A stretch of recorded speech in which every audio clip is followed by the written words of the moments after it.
This is the story of Lucas Grant and his girlfriend Sophie Turner. They had been together for 3 years, long enough that their silences had texture, that her laugh could still soften something in his chest, that the apartment they didn't share but practically lived in together felt like a third presence in the relationship. Lucas was the kind of man who planned carefully and loved quietly, who showed affection through consistency rather than grand gestures. Sophie was brilliant and restless, someone who needed to feel free even inside love, who sometimes confused the two and didn't know it yet. What unraveled between them wasn't a single betrayal, but something slower, a series of small withdrawals that neither of them named until naming it was almost too late. And by then, the person most hurt was the one who'd stayed calmest throughout. The reservation had been for 7:30. Lucas had made it 11 days in advance, which was not something he would have mentioned to Sophie because it would have made him sound like he was keeping score. And he wasn't keeping score. He had simply wanted to take her to the Italian place near Meridian Park, the one with the low lighting and the bread that came in a cloth-lined basket, the one she'd pointed at through a rain-streaked cab window 4 months ago and said that looks like somewhere people go to remember things. He thought about that sentence for a week before calling. He was standing in front of the mirror doing up his collar when his phone buzzed on the dresser.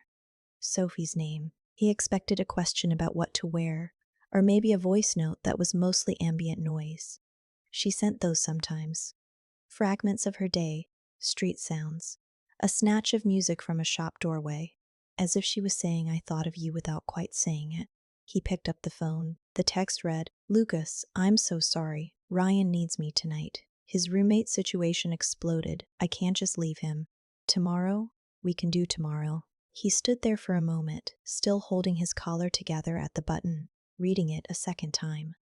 Not because the words were complicated, because he was deciding what to do with the feeling that had just settled in his sternum, quiet and familiar and increasingly heavy. He sent back, It's okay. Hope Ryan's all right. He meant the first part. He was less sure about the second. He changed out of his shirt. He made pasta from what was in the cupboard. Garlic, canned tomatoes, a heel of Parmesan that needed using. He ate at the kitchen counter with the overhead light on because he hadn't bothered with anything softer, and he watched a documentary about rivers without really watching it, and he thought about the word tomorrow, and how it had begun to mean something slightly different from what it used to. Ryan. The name had appeared in Sophie's conversations about 6 months ago, casually, the way new names do. A sentence here, a reference there, the way a person slots another person into the texture of their days without announcement. Lucas hadn't worried about it. He wasn't a jealous person, or hadn't thought of himself as one. He trusted Sophie. He trusted her the way you trust someone when you've chosen them, deliberately, with your eyes open.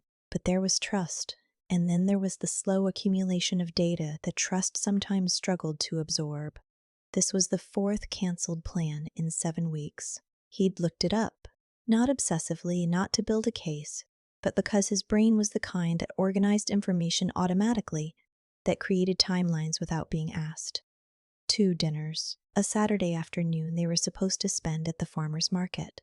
And now this. Each time there had been an apology. Each apology had been genuine. Sophie was not a person who faked remorse. When she was sorry, you could see it in the way her eyes held yours, a half-second longer than usual, a softness around her mouth. Lucas had never doubted that she meant it. What he was beginning to doubt, quietly, without drama, was what the apologies were actually for. He washed his bowl. He dried it and put it in the cupboard. Before he went to bed, he texted her, Get some rest. She sent back a heart. He put the phone face down on the nightstand and lay in the dark for a while, listening to the building settle around him, thinking about the restaurant with the cloth-lined bread basket, about the reservation he had now canceled, about the polite woman on the phone who'd said, of course, no problem at all. As if canceling reservations was just one of the things people did, which it was, which was fine. He fell asleep before he meant to. In the morning, Sophie called before he was fully awake and said she was sorry again, and her voice was warm and a little guilty and entirely, genuinely hers. He told her he wasn't upset, which was almost true. Almost. They rescheduled for a Thursday. Sophie arrived at the restaurant in the green dress she knew he liked.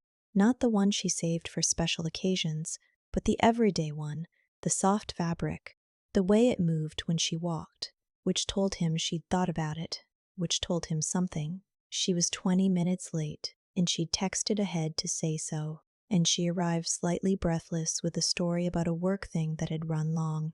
And Lucas stood when she came in, because that was the kind of person he was, and she kissed him on the cheek and said, I know, I'm sorry, in that preemptive way that meant she'd been anticipating his reaction and had prepared for a version of it that was larger than what he actually showed. You're fine, he said. Sit down. She sat. She looked at the menu, then at him. You're not annoyed? Should I be? 20 minutes, Lucas. You texted. The bread just got here. She smiled. A small, slightly uncertain smile, as if his equanimity was something she was still learning to read. He watched her settle into the chair, watched her shoulders drop half an inch as the breath left her. She'd been braced, he realized. She'd come in carrying armor. The dinner was good. That was the complicated part about their relationship at this particular moment. The good things were still genuinely good. She made him laugh twice. Once with a story about her colleague Diane and a mislabeled spreadsheet that had briefly suggested the company was operating at a profit of $11 million. Once with an impression of her upstairs neighbor that was specific and slightly mean and very funny. Lucas liked her when she was like this. He'd always liked her. That hadn't changed. What had changed was something he couldn't quite articulate. A kind of attentiveness he'd developed. A watchfulness he hadn't had before. He listened differently now. He'd started hearing the pauses. Ryan texted me while we were waiting for the check, she said, not looking up from her bag as she searched for something. He's feeling better about the roommate situation. Good. He wanted to know if I was free this weekend. A beat. Are you? Lucas said. Sophie looked up. Her expression was careful, not guilty exactly, but thoughtful in a way that had calculation underneath it. I told him I had plans, obviously. Obviously. He nodded. He found his card. He paid. Outside, the evening was cool and blue dark, the kind of city night that feels like something is about to happen even when nothing is. She took his arm as they walked, and he felt the warmth of her through his jacket, and didn't pull away, didn't want to pull away, which was its own kind of information. Can I ask you something? She said. Yes. And you won't do that thing where you give me a one-word answer that technically responds to what I said but doesn't actually tell me anything? I'll try. She was quiet for a moment. Their footsteps on the pavement. Someone somewhere playing music through an open window. Too distant to identify. Do you feel like things are okay with us?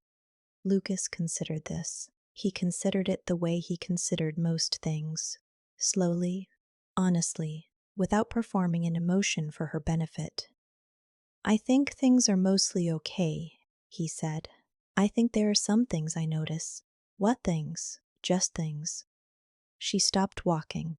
He stopped because she did, and they stood on the pavement looking at each other in the orange wash of a streetlight. And for a moment, something moved across her face that he couldn't quite name.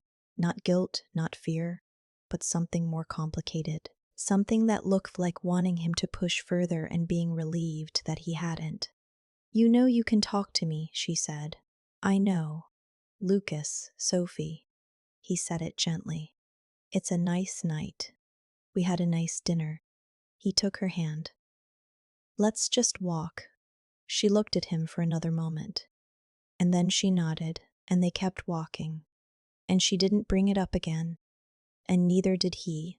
Later, after she'd gone home and he was sitting at his desk with a glass of water he kept forgetting to drink, he thought about her question.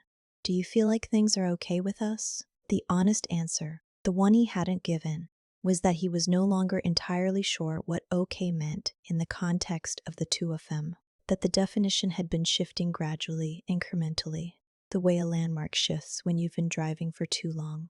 Suddenly you notice you can't see it anymore, and you're not sure exactly when it disappeared. He opened his laptop. He did some work. He went to bed. He was almost asleep when his phone lit up with a message from Sophie.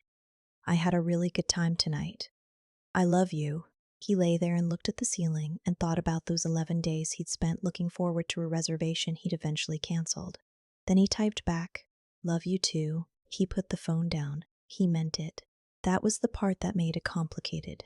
Then came the moment that felt slightly unreal, the way some moments do when you're very tired and the dark is very complete. His phone lit up again. Not a text this time, just the screen turning on without reason. And he found himself looking at it with a strange sense that someone else was watching too. Some invisible presence in the room, the way you feel sometimes in an unfamiliar house. He almost said it out loud. "I don't know. Tell someone about this, I guess. Maybe like this story, or subscribe or something." He caught himself, blinked at the ceiling. Sophie would have looked at him very strangely if he'd said that. He closed his eyes. He slept. It happened on a Saturday afternoon in October, which was an ordinary day, not an anniversary, not a significant occasion, not a day that had been circled on any calendar. Sophie had canceled that morning, not the same day, which would have been better. She'd canceled the night before via text, saying Ryan had asked her to help him move some furniture into a new place, that it had come up suddenly, that she was really sorry, that they could do something Sunday instead. Lucas had read the message. He'd set his phone down. He'd made coffee. He'd gone for a walk that took longer than he intended. And when he came back, the coffee was cold and he reheated it and drank it standing at the window, watching a woman across the street try to get a dog into a car. Sunday came. Sophie came with it, arriving at his apartment around noon with pastries from the bakery 2 blocks from her place. An apology baked into brown paper, which was characteristic of her. She set them on the counter. She was in good spirits. She told him about the furniture, about Ryan's new apartment, about how they'd gotten everything up 4 flights of stairs by 2 o'clock and then sat on the floor eating takeout because there was nowhere else to sit yet. Lucas listened. He made tea. He put a pastry on a plate for her without being asked. Then he said, quietly, still facing the counter, "Can I ask you something?" She heard something in his voice. He heard her hear it, the small shift in the air behind him, the way her chair stopped moving. "Of course," she said. He turned around. He leaned against the counter and looked at her. "How often do you think about what this feels like from my end?" Sophie's expression shifted. Not defensively. Not yet. More carefully. "What do you mean?" "I mean Ryan. I mean the plans. I mean the pattern." "There isn't a pattern." "There is, Sophie." He said it without heat. "I've been watching it for a few months now, and there is. And I'm not angry about any individual thing, but the accumulation of it, I need to say that out loud." She set down her cup. "So say it." "I did." "You said pattern. You didn't say what it feels like." He considered that. "It feels like I come second. To someone who isn't your family, isn't a crisis. Someone who's your friend. Which is fine. I want you to have friends. But it feels like the word need applies to him and the word available applies to me, and I'm not sure when that happened." Sophie was quiet for a moment. Her jaw had tightened, not with anger, with something more controlled than anger. The expression she got when she was assembling a response rather than having a reaction. "I am allowed to have people in my life," she said. "Yes. And I shouldn't have to justify those relationships to you. I haven't asked you to. You're asking right now." "I'm describing an experience I'm having," Lucas said. "I'm not accusing you of anything. It feels like an accusation. What would it take for it not to?" She opened her mouth, then closed it. She looked away, at the window, at the pastries on the counter, at some middle distance that wasn't either of them. When she looked back, something in her face had shifted toward something raw, less assembled. "I feel like you're very controlled," she said. "I feel like you always frame things so reasonably that there's no room for me to just react. Like if I get upset, I'm automatically the problem." Lucas thought about this carefully. "That's not my intention. But that's the effect. Then tell me how you're feeling." "I'm feeling like you don't trust me." "I do trust you." Then why does this feel like an interrogation? Because I asked a question and you called it a pattern before I even finished the sentence. She stood up, not abruptly, slowly, like she was deciding to. She went to the window, put her hands on the sill, looked out. He watched her back, the tension in her shoulders, the way she breathed. Ryan is my friend, she said to the glass. He's going through a hard time. I care about him, and I'm going to be there for him. That's not going to change. I know. She turned. And I am not going to let you make me feel guilty for having someone in my life who needs me. I haven't asked you to. You have a say in a lot of things, Lucas, but you don't have a say in my friendships. Her voice had risen, not to shouting, but to something tighter, less careful. You don't have a say in my life. The room went quiet. Lucas looked at her for a long moment. Something passed through him. Not anger, not grief, but something more resigned than either. Something that felt like a door clicking shut. Okay, he said. Just that. Sophie blinked. Okay, you're right, he said. I don't. And then he picked up his tea and went to sit at the table, and he didn't say anything else. And Sophie stood by the window for a long moment, like she was waiting for something that wasn't coming. And then she picked up her bag and left. November became December. Lucas didn't end things. He didn't announce a withdrawal or make a speech about needing space. He simply shifted, incrementally.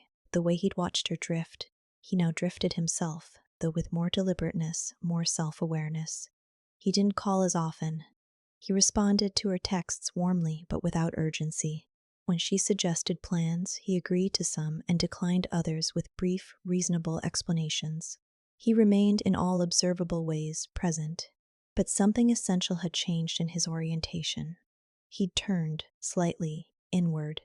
He started running again, something he'd let slip in the comfortable middle years of the relationship. He had dinner with his friend Marcus twice in November, which was twice more than the previous 6 months. He reread a novel he'd loved in his early 20s. He went one Saturday to an art exhibition by himself and spent 2 hours in it and didn't feel lonely, which told him something. Sophie noticed.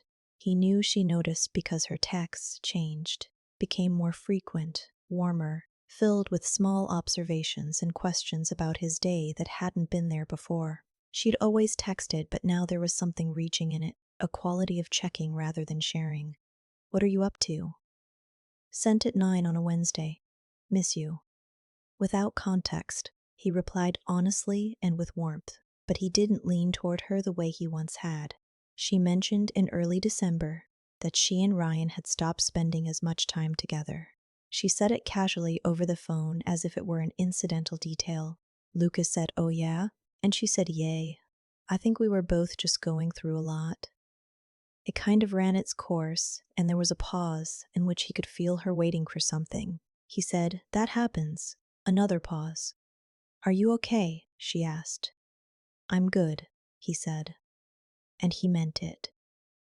They had dinner in the second week of December, just the two of them, a place she'd chosen. She was warm and present and funny and attentive in a way that felt new, or not new exactly, but recovered, like finding an old coat you'd forgotten about. She asked him questions about his work and actually listened to the answers. She laughed easily. She reached across the table and touched his hand during a conversation about nothing in particular. On the way home, she said, "I feel like things are really good between us right now." Lucas glanced at her. "Yeah. Don't you think?" He thought about the word good. He thought about how it was being used here, as an invitation, as a question, as a small hand extended in the dark. "I think things are okay," he said, and he heard the echo of her asking him the same question 2 months ago on that blue dark evening, and he wondered if she did too. She did. He could tell by the way she went quiet, by the way she looked at the pavement instead of at him, and something complicated moved through her expression. Something that leapt from the corner of his vision, like the first real understanding of what she'd done. January. Cold and pale and still. Sophie called on a Tuesday morning and asked if she could come over after work. Lucas said yes. He tidied the apartment, not obsessively, just the way you do when someone is coming, clearing the counter, running the dishes. He made tea. He sat and did some reading until she knocked. She came in with her coat still on, which meant she wasn't sure how long she'd stay. She looked tired in the way that had nothing to do with sleep, the kind of tired that comes from turning something over too many times. She sat at the kitchen table and wrapped her hands around the cup he set in front of her. "I've been thinking," she said. "Okay, about that conversation. In October." She didn't look up at first. "The one where I said, you know what I said. I remember." Now she looked up. "I think I was scared." Lucas sat down across from her. He waited. "I think I'd gotten into this pattern of needing to feel like I had control over something. Like you were so steady, so reliable, and that should have felt good, but instead it made me want to push on it, to see what would happen. Like," she stopped. She looked at her tea. "That sounds terrible." "It sounds human," he said. She looked at him. "You're not angry." "I told you, I wasn't angry." "No, I mean, you're not anything. And I think that's what I'm scared of." The room was quiet. The radiator clicked. Outside, someone walked past on the pavement. Footsteps fading. "Lucas." Her voice was careful. "I think I hurt you, and I think I told myself I was fighting for my independence when actually I was just—" She stopped again, pressed her lips together. "I was testing you, to see what you'd do." "And what did I do?"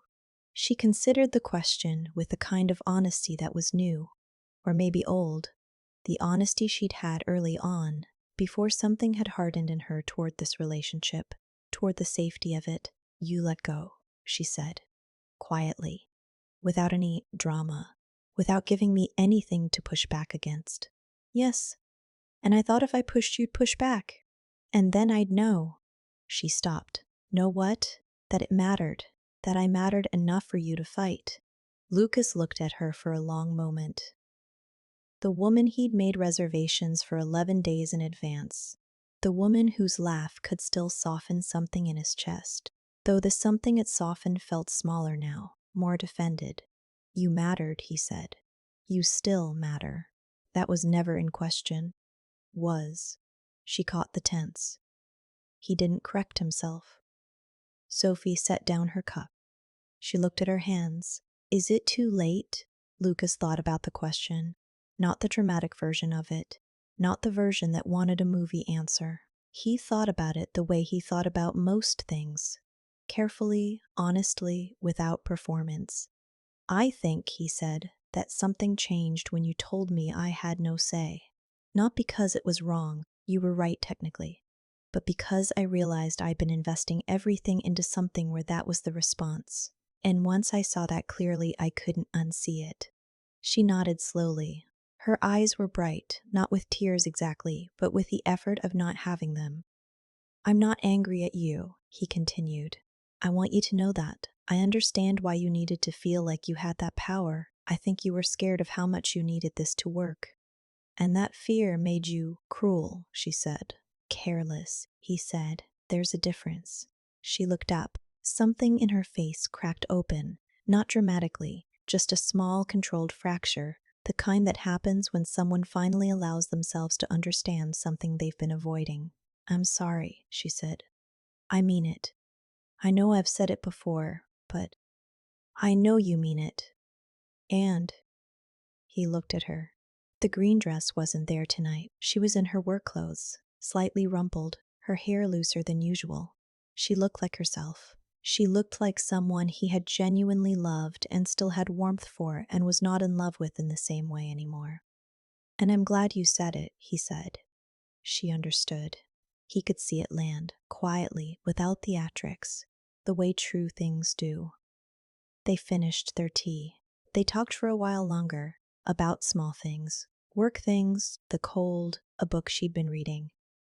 The conversation was gentle and a little careful and not unhappy. She left around 8, putting her coat back on the way she'd arrived. At the door she turned. "Do you think we could have gotten here differently? If I'd just, maybe." he said. Probably. She nodded. She looked at him one more time, the look of someone trying to memorize something while simultaneously understanding it's already past. Take care of yourself, she said. You too. She left. He listened to her footsteps on the stairs, the building door opening and closing, and then nothing. He stood in the kitchen for a moment, then washed the 2 cups and dried them and put them away. He went to the window. The street was dark and cold and quiet. A few lit windows across the way. The distant sound of a car. Ordinary. Unchanged. He felt something, not relief, not grief. Something quieter than both. The particular sadness of having loved someone with full attention and watched the attention become its own undoing. Become the thing that made her feel so certain of him that she'd stopped being careful. He thought about the reservation, the cloth-lined breadbasket, the sentence she'd said through a cab window about a place where people go to remember things. He'd taken her there, eventually. The bread had been good. He turned off the kitchen light. He went to bed. Outside, January continued, cold and pale and indifferent to the particular weight of 2 people who had meant something to each other, and were now, quietly, separately, learning what came after meaning. Some relationships don't end with a door slamming. They end with someone realizing too late that they'd been treating a door like a wall, something permanent, something that would always be there to lean against. And by the time they turned around to look, it had simply, quietly swung shut.